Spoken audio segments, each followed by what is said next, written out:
Good morning to all of you. Welcome to our YouTube channel blue wave. आज हम लोग पढ़ेंगे factorisation, जो क्लास 8, 9, 10 सभी के लिए बहुत ही ज़्यादा इम्पोर्टेंट है। सबसे पहले समझते हैं फैक्टराइजेशन होता क्या है। फैक्टराइजेशन का मतलब होता है किसी भी टर्म को मल्टीप्लाई के फॉर्म में स्प्लिट करने को हम लोग क्या बोलते हैं, फैक्टराइजेशन। जैसे 15 है, अब इसको मल्टीप्लाई के फॉर्म में अगर लिखना हो तो 3 इंटू 5, यानी 15 का फैक्टराइजेशन करने के लिए बोले तो हम लोग क्या करेंगे, 3 इंटू 5। ऐसे ही अब यहाँ पे हम लोग वेरिएबल का फैक्टराइजेशन करना होगा। अगर वेरिएबल का फैक्टराइजेशन करना है यानी इसको भी मल्टीप्लाई के फॉर्म में लिखना है। मल्टीप्लाई के फॉर्म में जब लिखेंगे तो यानी इसका डिग्री क्या हो जाएगा, कम हो जाएगा, यानी पावर क्या होगा, कम होगा। यानी फैक्टराइजेशन में क्या होगा, पावर को कम कर देना और डिग्री को कम कर देना और उसको मल्टीप्लाई के फॉर्म में लिखने को क्या बोलते हैं, फैक्टराइजेशन। सबसे पहले समझते हैं x square plus 5x plus 6 को कैसे फैक्टराइज करेंगे। X square plus 5x plus 6 को कैसे फैक्टराइज करेंगे। सबसे पहले फर्स्ट टर्म और जो कांस्टेंट टर्म उन दोनों का मल्टीप्लाई करते हैं। उन दोनों का मल्टीप्लाई करेंगे तो कितना आएगा, 6। कितना आएगा, 6। और उसके बाद 6 का हम लोग एलसीएम निकालेंगे। क्या निकालेंगे, एलसीएम। एलसीएम क्या होगा, 2, 3, 1। यानी अब हम लोग को इनका यूज करके सिर्फ हम लोग को प्लस में 5 लाना है, यानी ऐसे नंबर में इसको ऐसे दो नंबर में स्प्लिट करना है जिनका सम क्या हो जाए, 5 हो जाए। प्रोडक्ट तो हमेशा 6 आएगा। एलसीएम जब हम लोग निकाले हैं ना तो यानी इसका प्रोडक्ट तो 6 आ जाएगा। तो प्रोडक्ट से हमको कोई मतलब है नहीं, सिर्फ इन दो मतलब तीनों का यूज करके हम लोग को क्या लाना है, प्लस का 5 कैसे ला सकते हैं, 3 इंटू 1 3 प्लस 2, यानी या 2 इंटू 1 2 प्लस 3। यानी इसको हम लोग कैसे स्प्लिट करेंगे, x square plus 2x plus 3x plus 6। यानी इन दोनों का हमेशा जब मल्टीप्लाई करेंगे तो 6 हो जाएगा। यानी एलसीएम लेने का फायदा क्या होगा, मल्टीप्लाई करने पे वही नंबर आएगा।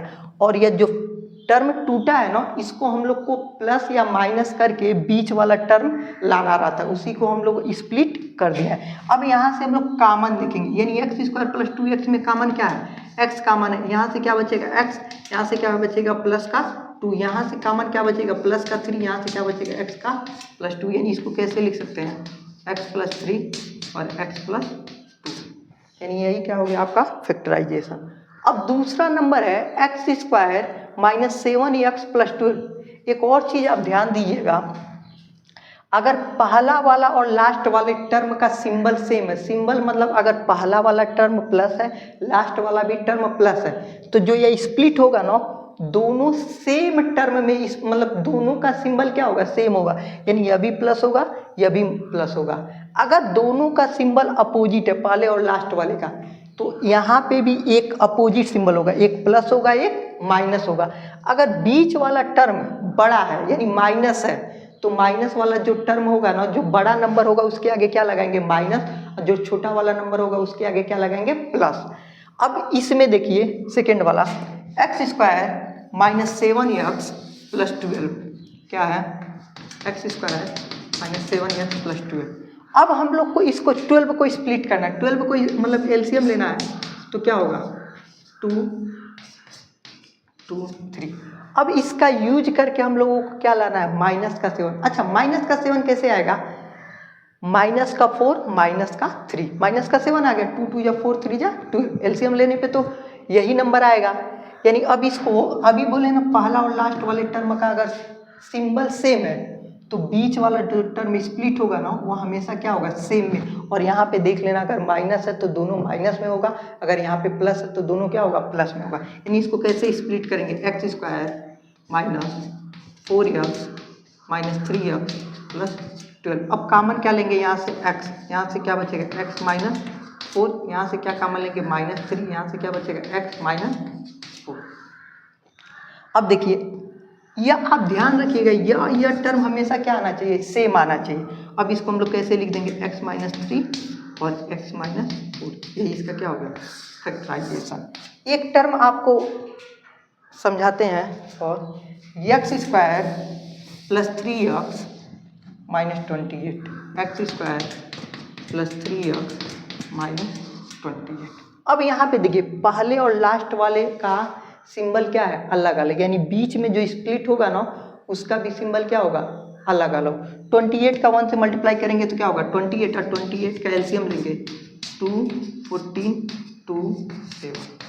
अब इन टर्म का यूज करके हमको क्या लाना है प्लस का 3, 2 2 जा 4, 4 और 7 यानी 7 में से 4 घटेगा तो क्या आएगा प्लस का 3। अगर यहाँ पे -3 रहता ना तो यह वाला माइनस क्या लिखते 7 और प्लस 4, लेकिन यहाँ पे क्या है प्लस का 3। तो इसको हम लोग कैसे स्प्लिट करेंगे x² plus 7x minus 4x minus 28। अब कॉमन लीजिए, यहाँ से कॉमन क्या मिलेगा x यानी x प्लस 7 और यहाँ से कॉमन क्या लीजिए -4 तो क्या बचेगा x प्लस 7। अच्छा ध्यान दीजिएगा, जब यहाँ से हमने -4 कॉमन लिया ना तो यहाँ पे क्या लिखेंगे x, यहाँ तो बचा x, यहाँ से हमने माइनस पिक कर लिया तो क्या बचेगा प्लस।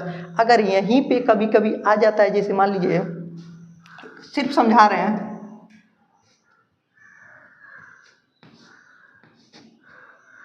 माइनस का 4x प्लस 28 रहा था। अब इसमें अगर कोई तुमसे कॉमन लेने के लिए बोले ना तो मान लो -4 कॉमन ले रहे हो तो यहाँ से क्या बचेगा x। अब बताओ इसको प्लस बनाने के लिए यहाँ पे क्या लिखना पड़ेगा माइनस का 7, यानी बाद में देख लेना मल्टीप्लाई करने पे वही टर्म आ रहा है कि नहीं आ रहा है। अगर आ रहा है तब सही है, सिंबल पे हम हमेशा ध्यान रखना तुम लोग।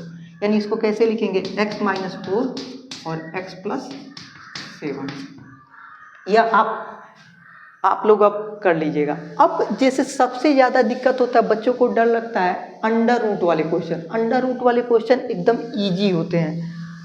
फॉर एग्जांपल वहाँ पे 2 क्वेश्चन है, देखो y -4 under root y plus 4 under root में है, यानी इसको हम लोग को अगर कोई फैक्टराइज करने के लिए बोले तो अभी क्या बोले हैं यहाँ पे पावर कितना है 1, यानी पावर को कम कर देना है और मल्टीप्लाई के फॉर्म में लिखना है। अब इन दोनों का एलसीएम लोगे तो कितना होगा 4 और इसका यूज करके हमको क्या लाना है माइनस का 4। इन दोनों का सिंबल सेम है तो हम लोग जो बीच में स्प्लिट करेंगे उन दोनों का भी सिंबल क्या होगा सेम होगा।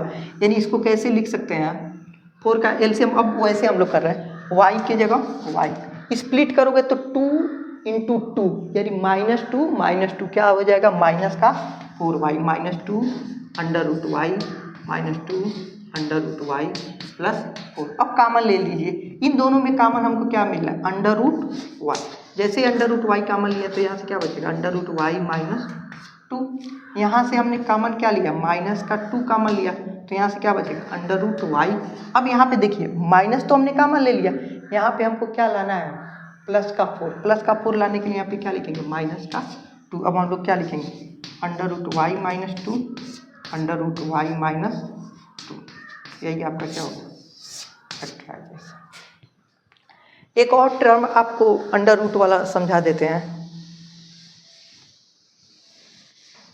नेक्स्ट वाला क्वेश्चन देखिए x² plus 4 under root 5x plus 20। अब ध्यान से देखिएगा, इसमें 20 का हम लोग क्या निकालेंगे एलसीएम क्या होगा 2 2 5।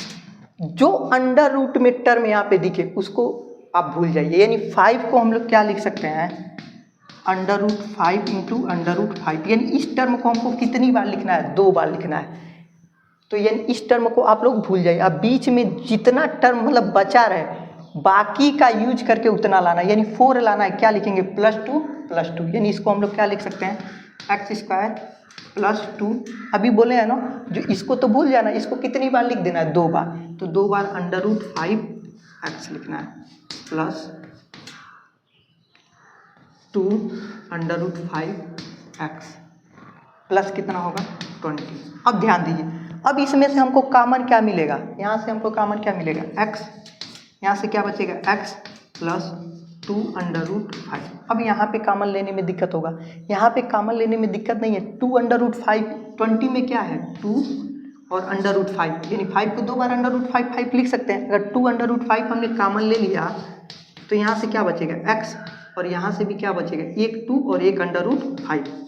हमेशा ध्यान दीजिएगा, अभी बोले कि यह वाला टर्म क्या आना चाहिए सेम आना चाहिए, यानी इसको क्या लिख सकते हैं x plus 2 under root 5 x plus 2 under root 5। अब ध्यान दीजिए, आपका अंडर रूट में कोई भी क्वेश्चन होगा ना तो हो जाएगा। एक 7th वाला आपको क्वेश्चन करा देते हैं, उसके बाद क्यूब वाला कराते हैं। 7th वाला क्वेश्चन देखिए, x square plus 3 under root 3x plus 6। इसका हमको क्या करना है, फैक्टराइज, फिर एलसीएम लेंगे 2 3 1। अब क्या बोले हैं, जो अंडर रूट में रहे उसको हमको क्या कर देना, स्किप कर देना। अब इन दोनों का यूज करके हमको क्या लाना है, 3। कैसे ला सकते हैं, 2 + 1, 2 + 1, यानी इसको हम लोग क्या लिख सकते हैं, x square plus 2 under root 3x plus 1 under root 3x plus 6। किसी को डाउट है, हम क्या कर रहे हैं, बार बार देखिए, जो अंडर रूट 3 है ना, इसको हमने स्किप कर दिया, मतलब 3 को बस इतना समझिए, इसको under root 3 into under root 3 2 बार लिखना है, तो 2 बार तो लिख लिए। अब इन दोनों का यूज करके क्या लाना है, 3, तो +2 + 1। अब बाद में x तो लगाना ही है, क्योंकि एक्स स्क्वायर कैसे आएगा, मल्टीप्लाई करेंगे x इंटू एक्स। अब यहाँ से कॉमन क्या मिलेगा, यहाँ से हमको कॉमन x मिलेगा, क्या मिलेगा, x। यहाँ से क्या बचेगा, x + 2 अंडर रूट 3। यहाँ से कॉमन क्या मिलेगा, अंडर रूट 3 एक बार तो ले लिए, तो यहाँ से क्या बचेगा, x, और यहाँ से क्या बचेगा, 2 तो बचेगा, एक अंडर रूट 3 ले लिए हो, तो एक अंडर रूट 3 भी अंदर बचेगा। यह वाला क्या आना चाहिए, सेम आना चाहिए, x plus under root 3 x plus 2 under root 3। यही आपका क्वेश्चन क्या हो गया, सॉल्व। एक क्यूबिक पॉलिनोमियल का आप लोग को क्वेश्चन कराते हैं, जो 10th और 11th में भी कभी कभी क्वेश्चन वैसे आता है। अब देखिए, x³ minus 6x² plus 3x plus 10। अब इसका फैक्टराइज करने के लिए बोले ना, तो जैसे इस दो टर्म में तोड़ते हैं, दो टर्म में तोड़ने के बाद अगर कॉमन दिखे तो कॉमन लेके सॉल्व कर लेंगे, लेकिन फिर बीच वाला क्या आना चाहिए, सेम। लेकिन यहाँ पे कॉमन लेके ऐसे नहीं कर पाएंगे, तो हम लोग क्या करते हैं, जो कांस्टेंट टर्म होता है ना, वो किस नंबर से कटेगा, 1 से कटेगा, 2 से कटेगा, 5 से कटेगा, और इसके आगे प्लस माइनस लगा लेते हैं, ठीक है। अब इन तीनों का यूज करके हमको जो कोफिशिएंट, मतलब जो सबसे बड़ा क्यूब दिख रहा है, उसके जस्ट आगे क्या दिख रहा है, x²। यानी ऐसा स्प्लिट करेंगे ना कि इनका यूज करके क्या आ जाए, -6। -6 कैसे आएगा बताइए, -5 -2 + 1, यही ना आएगा। और इसके आगे बस हम लोगों को कुछ नहीं करना है, x लगा देना और ब्रैकेट में सर्किल कर देना, यही आपका क्या हो गया, फैक्टराइजेशन। ऐसे ही नेक्स्ट वाले का फैक्टराइजेशन हमको क्या लाना है, -6 है, अब 6 क्या लाना है, -6, 1 2 3, 1 2 3 का यूज करके हमको क्या लाना है, -6 -3 -2 -1, और उसके आगे क्या लगा देंगे, फैक्टराइजेशन। अच्छा, फैक्टराइजेशन अब चेक करने के लिए आप चेक भी कर सकते हैं, यानी x की वैल्यू यहाँ से क्या आएगी, +5। क्या +5 रखने पे या पूरा वैल्यू 0 आ जा रहा है, तब वो फैक्टराइजेशन क्या है, सही है, यानी वो उसका फैक्टर है, या इसका फैक्टर होना चाहिए, मतलब ये पूरी कट जाए, पूरी कट जाए। अब आप लोग को कुछ होमवर्क देते हैं, एक क्वेश्चन आप लोग ये वाला कर लेंगे, 4 under root 3x² plus 5x minus 2 under root 3। अच्छा, इसको फैक्टराइज करने के लिए ध्यान से देखिए, 4 2 जा 8, और इन दोनों का यूज करके एक बार मल्टीप्लाई करेंगे तो कितना होगा, 8 3 जा 24। अब 24 का फैक्टराइजेशन करने पे हमको कितना लाना है, +5। यहाँ पे ध्यान दीजिए, सिंबल अलग अलग, तो बीच में स्प्लिट भी करेंगे तो सिंबल क्या होगा, अलग अलग, यानी 24 का फैक्टराइज करेंगे, 8 3 जा 24, 8 3 जा 24, यानी प्लस में 8 और माइनस में 3 में तोड़ देंगे, उसके बाद यह क्वेश्चन क्या हो जाएगा, सॉल्व हो जाएगा। ये क्वेश्चन आप लोग कीजिएगा।